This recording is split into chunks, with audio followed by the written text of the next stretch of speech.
Hi, this is Mary Cole with Good Story Company and our Good Story Company YouTube channel. Now, one of my favorite questions and a very easy question to answer for everyone out on the submission trail.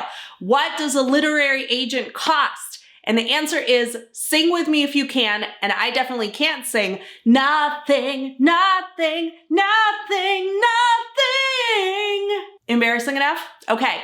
Well, I really wanted to anchor that in your mind and your nightmares because a literary agent should cost nothing.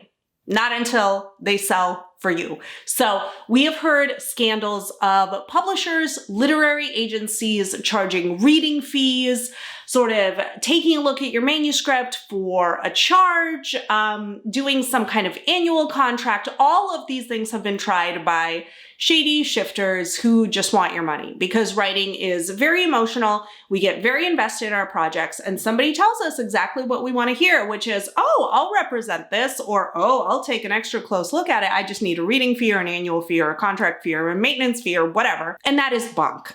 Anyone can go out there and say, hey, I'm a publisher, hey, I'm a literary agent, and writers will flock to them because writers are always on the lookout for new submission opportunities. So when somebody new comes on the scene or somebody comes on the scene who is conducting business not really like they should be by charging reading fees, by charging anything else, know that they are probably not the best fit for you, nor will they be in business long because people are going to see them. They are going to call them out on forums like Writer Beware, and these people are going to go down in flames and move on to their next grift.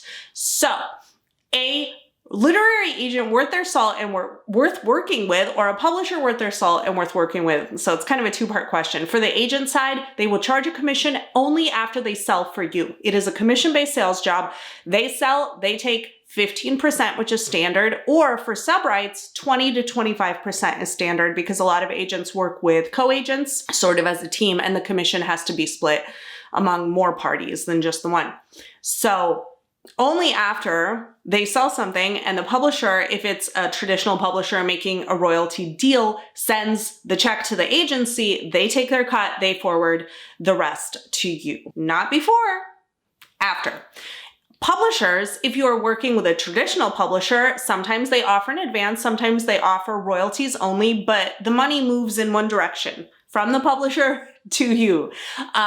With a hybrid publisher or a self-publishing outfit, it's pay to play, and so you will have to pay them. That's the only instance in which you are paying to be published, is when you give money to a hybrid publisher. I'm singing and dancing today. So you are paying them for them putting everything together, them publishing you, right?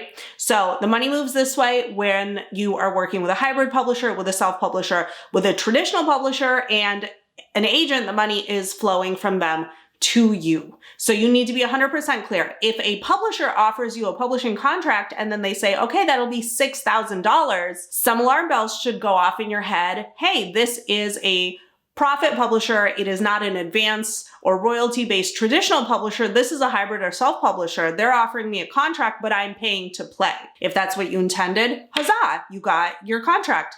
If that's not what you intended and you intended to work instead with a traditional agent or a traditional publisher, then you should be running the other way. So what does a literary agent cost in the traditional model? And if the agent is worthwhile and reputable, nothing. I'm not going to sing again. This has been regretfully Mary Cole with Good Story Company, and here's to a good story.